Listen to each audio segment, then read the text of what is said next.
Hi there. Great to see you today. I want to ask if you have struggles around getting your child to cooperate with instructions. Do you find that you get a lot of pushback? Do you end up getting like lots of clashing, arguments? They say no, you say, don't you tell me no, or they just ignore you. Perhaps they don't have the communication skills. Maybe they just don't even respond because they don't understand the instruction. So, if you have any issues with following instructions and cooperation, I'm going to talk to you about what you can do to teach your child these skills. But first, I wanted to share that I still have some spots in my Busting Behaviors protocol for parents to join. This is a 12-week course.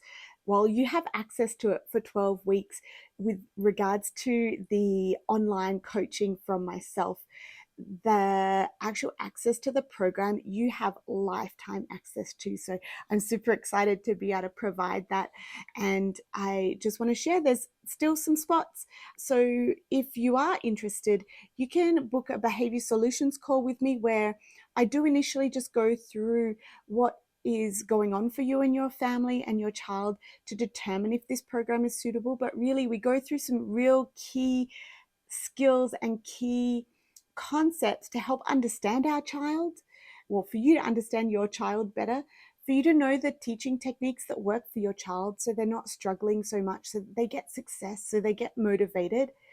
And I also go through understanding yourself, knowing how to calm parent, knowing how to regulate your own emotions. And then I talk about how you can teach the 4 key skills that reduce most behaviors of concern or most conflicts that we come across. And these things are coping with changes and transitions, following instructions, which I'm going to go through with you today, and waiting. So, waiting for a preferred item, waiting for attention, and then also we have tolerating no. So there's these real 4 foundational skills that if our kids can display those skills, then the whole world opens up to them in regards to other things we can teach and support them with. So if you're interested, click the link that I'll put in the description below so that you can book a behavior solutions call with me and you can sign up for the Busting Behaviors protocol. Anyway, let's get on with how to teach your child to follow instructions. So, first, what we need to remember is that our kids are having their day controlled a lot. So, the amount of choice and control they have in their day may be quite limited. Before we even teach our children to cooperate with what we want them to do, we want to set up the environment to be fruitful and engaging and motivating for them, right? So, as much as possible, you're going to look at ways you can provide more choice in your child's everyday programming or everyday situation, everyday routines, right?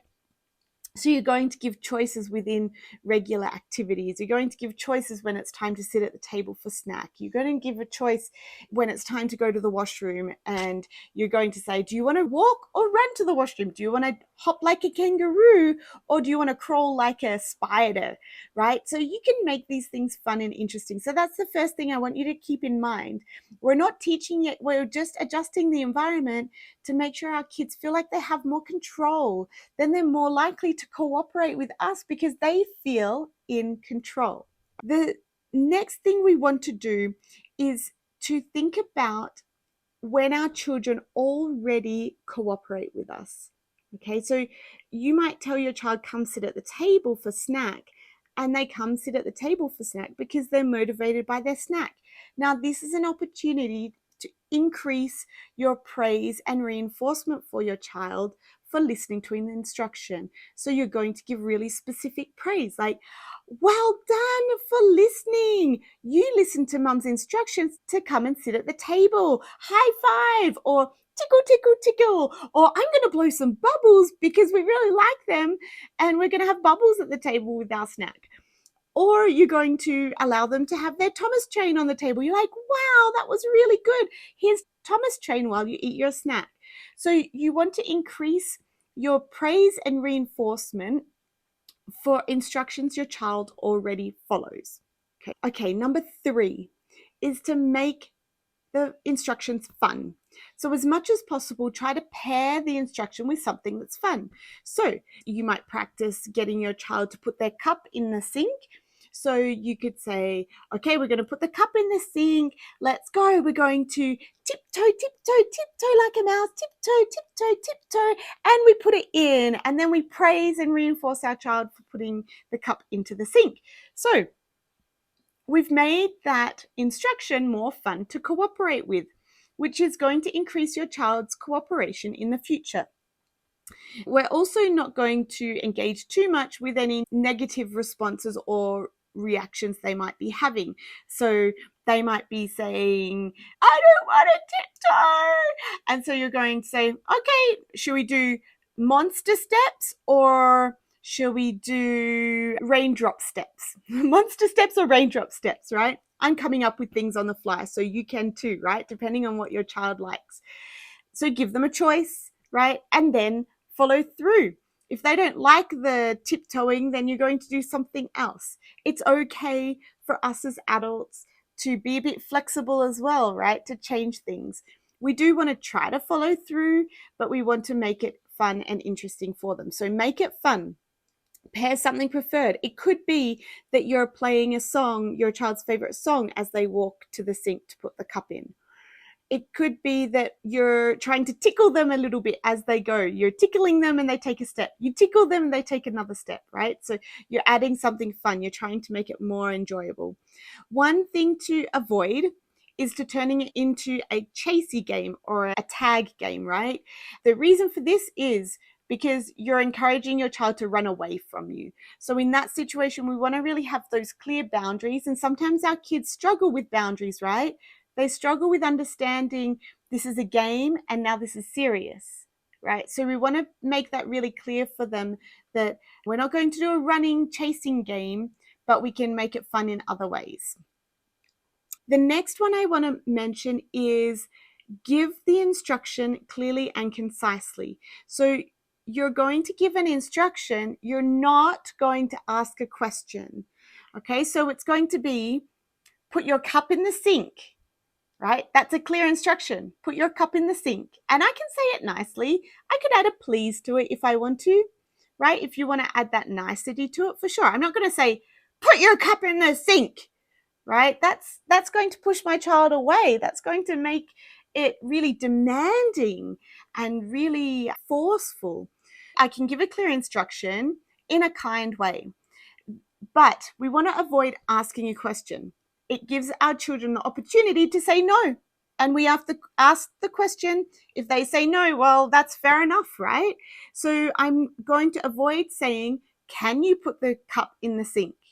All right. So this is really common. I do it automatically sometimes as well. I might say, can you come and sit down, please? Well, if they just go, no, I don't want to sit down. Too bad. I asked if they can come sit down. So just be aware of that. Our kids are often very literal and they will take things literally and they will give a response to get out of a situation if they don't want to do it as well.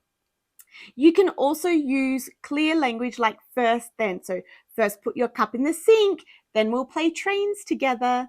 So in that situation, you're using a first, then. You don't have to use a consequence. You don't have to say, if you don't, you won't. So we try to avoid that kind of language. We're saying first, then type language. Excellent. All right. So the next thing we want to look at is pre-teaching. So to increase our children's skills in a particular area, pre-teaching is really important. And this is where I have a little resource that I can share with you. Now, this resource is also in my Busting Behaviors protocol, and the sequence of teaching this skill is also detailed very clearly, both for learners who are at an earlier level of language and understanding and processing, and learners who are at a bit more advanced level who can communicate clearly their thoughts and needs and respond with verbal or another form of communication. So I do have this in depth in my program. So we're going to work on teaching following instructions. So you're going to take 5 to 10 minutes a day. You're going to sit down with your child. You're going to find a fun activity that they want to do. And you're going to say, first listening, then toys or whatever, then outside, or first listening game, then we go on the trampoline together. Something that is fun and engaging for them. And you're going to practice. You're going to practice them listening to fun and silly instructions and doing them. And if they don't do them, we're going to work on following through. But we're going to try to make it fun so we don't have to use other high levels of prompting. We might use some pointing or some other positional cues to help them cooperate. And sometimes we might use gentle physical guidance. But we all do it in a respectful and loving way. So I might say, okay, we're going to practice listening 3 times and then jumping on the trampoline. And so I might say, go get your shoe and put it on your head, right? So I've given them a fun and silly instruction. So they're going to go get their shoe and put it on their head, right? And we're going to laugh and we're going to say, yay, you did it, well done. Then I'm going to give another instruction. I'm going to say 2 more, and then we're jumping on the trampoline. Okay, let me think. Get the blanket and hide underneath, right? So then they're going to go hide underneath the blanket. It's a fun and silly thing. Now, number 3, I've got their motivation to engage. I'm going to maybe give an instruction that's a little less motivating. And that might be something like, go to the bathroom and get your toothbrush. Okay? Go to and get. So once I've given those instructions, then number 3, yay, you did it. We're going to go jump on the trampoline. For children who are more capable of following a step-by-step process, we will teach them to follow the following instructions process, okay? And we work on looking with a calm, what do I have here? A calm voice and body. Sometimes I say a calm face, voice, and body, but a calm voice and a calm body. I say okay, or I ask to compromise. So sometimes we want to teach our kids to say, can I do it later? Or do I have to do it now? Or can I play for 5 more minutes and then go do it? And that's important to teach our kids to negotiate appropriately. So for kids who are a bit more advanced learners, we might work on that as well. Then it says, do the task straight away. Okay, so unless they've compromised, we need to do the task straight away. So for sure, when we're practicing, I'll get them to do the task straight away. Then it says, report back. And we give them a phrase to use. They can say, I did it. Is there anything else? Okay, if your child's language ability is lower than that, you might prompt them to say something else. You might prompt them to say, I did it, or all done. And then we're going to reinforce them for that. We're going to praise. We're going to give them fun spins. We're going to squash them with pillows if that's what they love. We're going to have a spinning toy, or we're going to pump some balloons up and let them fly around, or we're going to play their favorite game, or we're going to do some painting. So we want to make this fun and motivating. And this is a setup opportunity that they are experiencing, where following instructions and cooperating with your guidance and your requests isn't aversive, it isn't negative, it's actually fun and engaging. So this is how we build up their confidence within this skill level. All right. So once we are doing that, we can fade out these things. We can fade out our visual supports. We can fade out the reinforcement that we've paired with the instructions. Maybe we're not singing a song and doing a dance every single time we ask them to follow an instruction. Maybe we do it every second time, then every third time, right? So we fade out that support. But in the first place, we want to up the ante, right? There's a reason why our kids aren't cooperating, and it's because it's aversive to them, or they just don't want to do it. They haven't learned the skills of cooperating. They don't realize that it comes with some good outcomes at times. And some of our kids do get a bit of a rise out of being oppositional and doing the opposite to what we ask them because they get a reaction from us. So keep those things in mind. And if you do want to learn more and have more direct coaching around this, book a call with me. Let's chat and let's see if the Busting Behaviors protocol is right for you. All right, I look forward to hearing from you soon. Have a great one. Bye.